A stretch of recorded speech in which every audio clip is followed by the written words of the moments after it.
And it starts out with milk, some warm milk. You want about a half a cup of warm milk and a tablespoon of yeast. And all you want to do is dissolve that in the milk. Make sure the milk is warm. About 110 degrees is about right. And once you have this dissolved, you just let this sit aside, because in Arthur's recipe, this is not put in at the beginning. It's put in at the end. And that's what makes Arthur so special, because he can be very, very different, and that's wonderful. So now we want to put some butter in a food, not in a food processor, but in a KitchenAid mixer, or a big, huge mixer like this. And you want to start out with unsalted butter. And when you can just put your finger into a stick of butter and leave a small impression, you know that that butter is at the right temperature for creaming.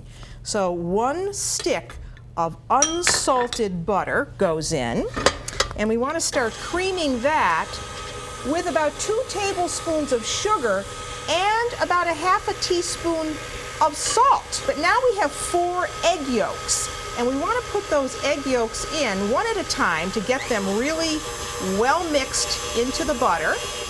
And that makes a nice creamy yellowish mixture. You want cake flour.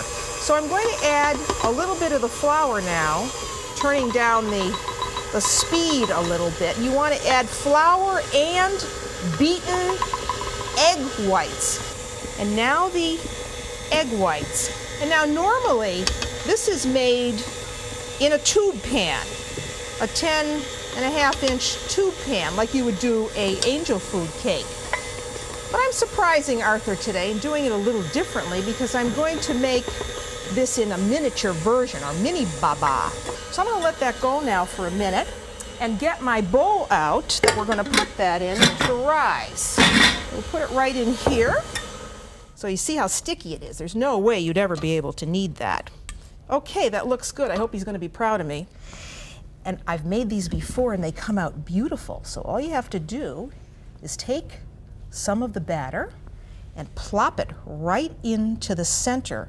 And once these are baked in the oven, trust me, they're going to look beautiful. Now all we have to do is let them rise. So we want to cover them with a towel and put them in the warm part of your kitchen. You know, not a hot part, but in a warm part of your kitchen. They're not going to take very long at all. Now, I better clean up, because I don't want Arthur to come to a dirty kitchen. So let me get some of these things out of the way.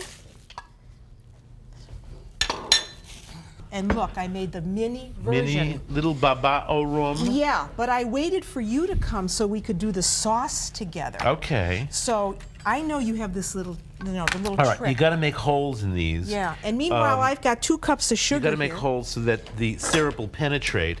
And I like to make them all over on the sides, as well as on the top. You don't want to ruin the top look to me, so try to get it in the creases. Everywhere. So 2 cups of sugar, 2 cups of water, right? Right, you're making For the a syrup. simple syrup. Can I put some in? Yeah, please. Put some lemon in? Now, if you have kids around, you don't want to do rum, right? Well, that's traditional, you know, to do the rum, but we're not going to do rum. Look what I got. I think this is great. It's not as big as your rum bottle here, but, you know, look, see? Look. You could use cinnamon oil. Oh, that's a nice flavor. And really, this is very intense. So, should we do the rum, or do you want to do the cinnamon? Let's do it your way. Let's do it your way. We're adults. We're adults. Okay, we're going to put in, I'm going to put the rum in now. And even if I cook this a little bit, I'll cook it right off. Exactly. If you wanted to have the rum flavor, but without so much alcohol, you could put it in the hot syrup and let it simmer a minute or 2, and that would draw off most of the alcohol. See, this is an example of how simple food can be and still be sensational. Delicious, you know? if you have the right ingredients. Yeah, it's all about great ingredients. Okay, that's over, and now all we have to do to this is, you know, continue to syrup they need to be basted. You got to turn these around. You can't be afraid to get your hands in these, and you turn them around. You can also serve some of the syrup on the side when you serve the cake.